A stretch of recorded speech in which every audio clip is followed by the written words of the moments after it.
Olá, que a paz do Senhor esteja com você. Vamos iniciar o estudo de mais um resumão da lição 8, página 59. O título é Alcançando Maior Eficiência. Vamos ao primeiro tópico, suspeitas despertadas. Pergunta A. Visto que o Senhor fez a igreja crescer, como Satanás furtivamente se infiltrou na natureza humana decaída para promover a discórdia e a crise? Então, o que aconteceu? Os irmãos, os gregos, eles começaram a reclamar que as viúvas gregas não estavam recebendo apoio suficiente, auxílio suficiente. Então, eles reclamaram, né? E o texto diz, ora, naqueles dias, crescendo o número dos discípulos, houve uma murmuração dos gregos contra os hebreus, porque as suas viúvas eram desprezadas no ministério cotidiano. Então, através desse argumento, desta situação, Satanás aproveitou para semear a discórdia. Vamos agora ao segundo tópico. A solução é encontrada. Pergunta A. O que devemos aprender do plano proposto para evitar que os apóstolos fossem afastados da tarefa de levar a mensagem do Evangelho ao mundo? Vamos ver o que aconteceu. Em Atos, no capítulo 6, vamos analisar a partir do versículo 3. Observem. Então, eles resolveram isto. Escolhei, pois, dentre vós 7 varões de boa reputação, cheios do Espírito Santo e de sabedoria, aos quais constituamos sobre este importante negócio. Mas nós perseveraremos na oração e no ministério da palavra. Então foram escolhidos 7 varões, 7 irmãos, que tinham uma vida exemplar, uma vida correta, que tinham sabedoria, que tinham o Espírito Santo, para que pudessem se ocupar desta parte administrativa. Né? E respondendo aqui, complementando no texto inspirado, diz, é um grande erro manter um ministro dotado de poder para pregar o Evangelho, trabalhando constantemente em assuntos de negócios. Aquele que apresenta a palavra da vida não deve aceitar muitos fardos. Vamos agora, então, à pergunta B. Como a igreja reagiu à ideia? E que benefício resultou disso? Vamos ver? E este parecer contentou a toda a multidão, e elegeram Estevão, homem cheio de fé e do Espírito Santo. E aqui enumera os outros irmãos que foram eleitos. Então a igreja gostou, a igreja aprovou a ideia, recebeu a ideia com alegria. E o benefício que resultou disso, aqueles homens que estavam pregando o evangelho, eles puderam ter mais tempo, mais liberdade para levar a palavra, para levar a mensagem. Então toda a igreja foi beneficiada, a obra foi beneficiada. Vamos ao terceiro tópico, a altura do chamado. Pergunta A, explique as qualificações próprias de um diácono, um cargo específico que exige ordenação, e embora às vezes esse título seja mal aplicado quando se refere ao porteiro ou zelador da propriedade da igreja. Vamos ver aqui agora a responsabilidade de um diácono, as qualidades, as qualificações.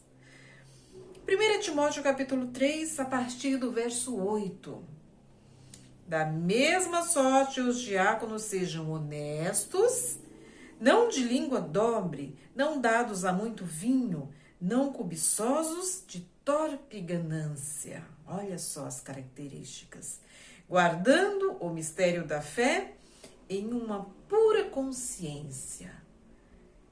E também estes sejam primeiro provados, depois sirvam se forem irrepreensíveis. Eles tinham que ser irrepreensíveis. Da mesma sorte, as mulheres sejam honestas, as mulheres dos diáconos, né? Não maldizentes, sóbrias e fiéis em tudo.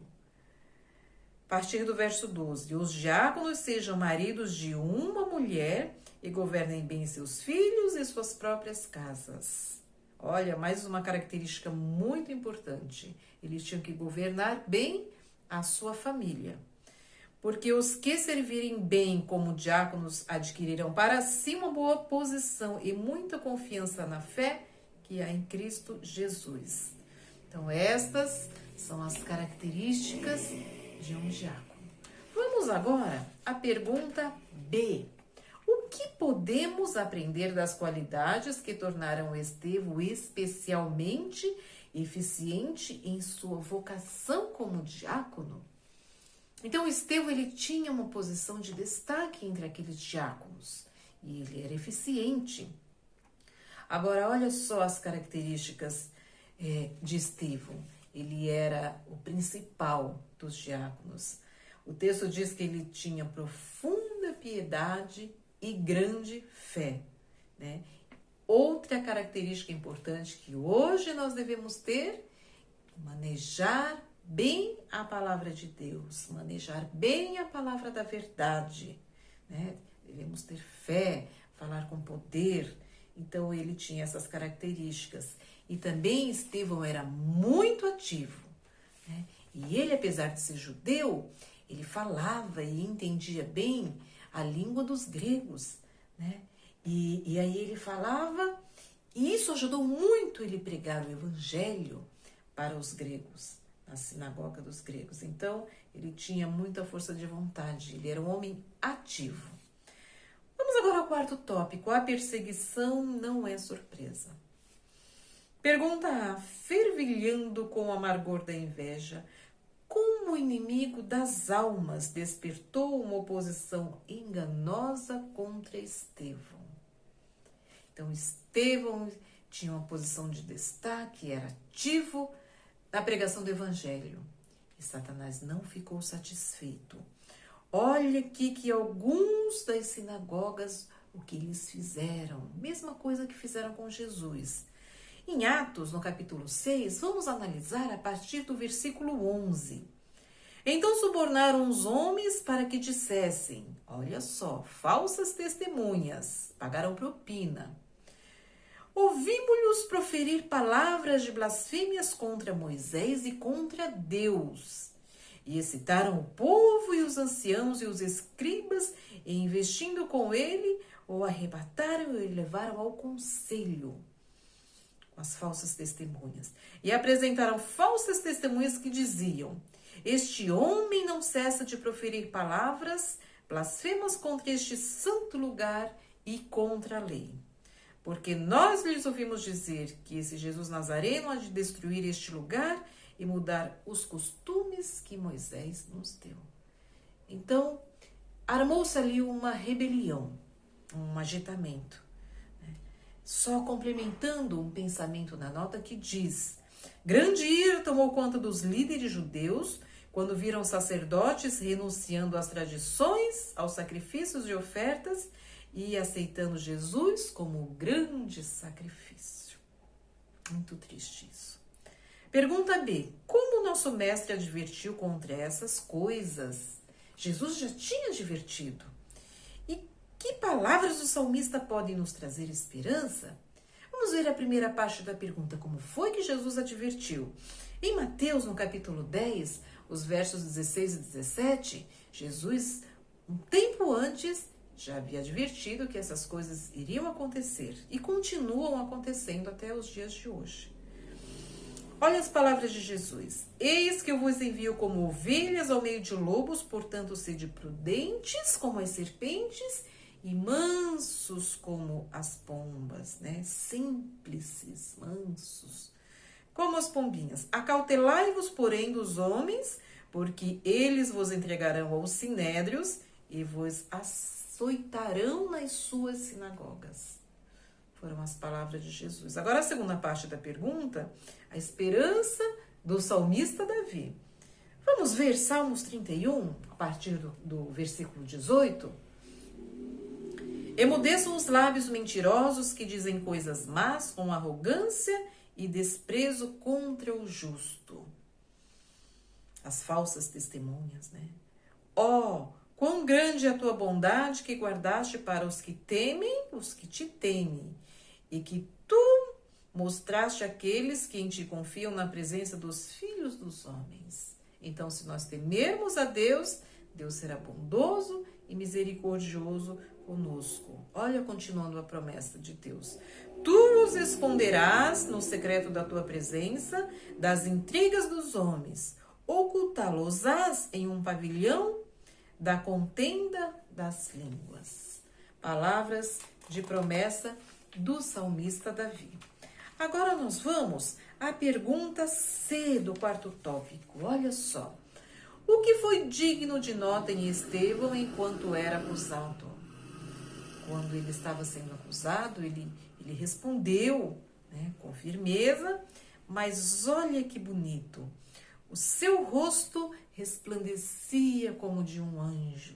A glória de Deus, diz o pensamento esperado, a gloriosa luz do semblante de Cristo resplandeceu sobre Estevão, com poder que os seus inimigos viram brilho no seu rosto. Muito bonito, né?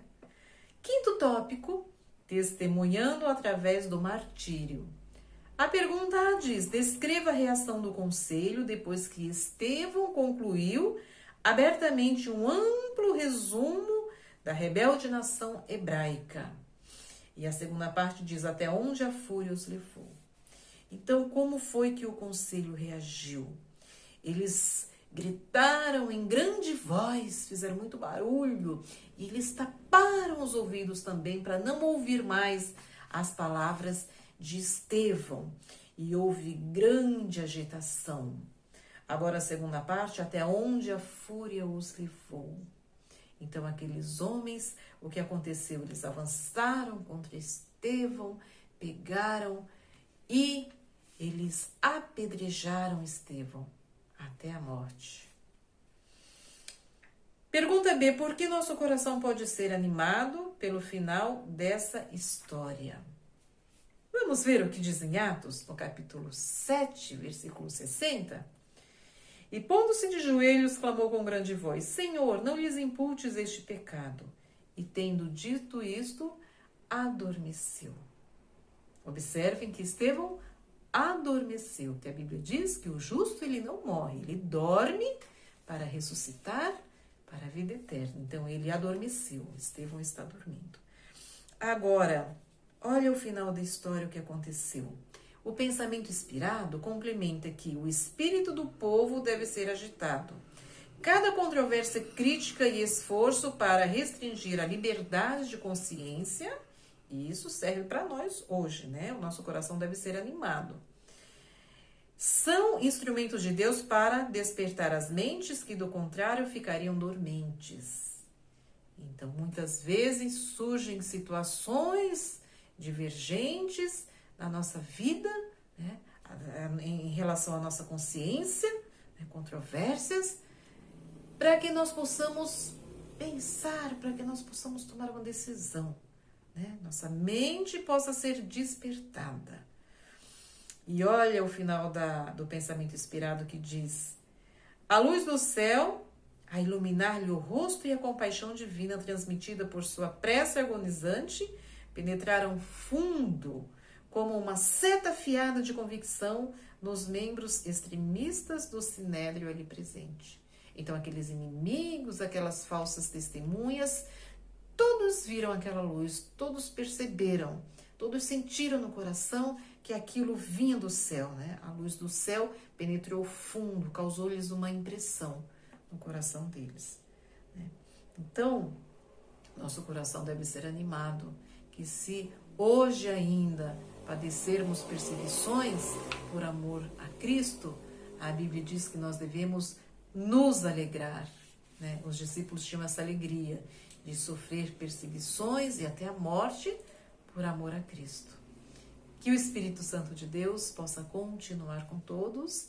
Bons estudos da lição. Amém.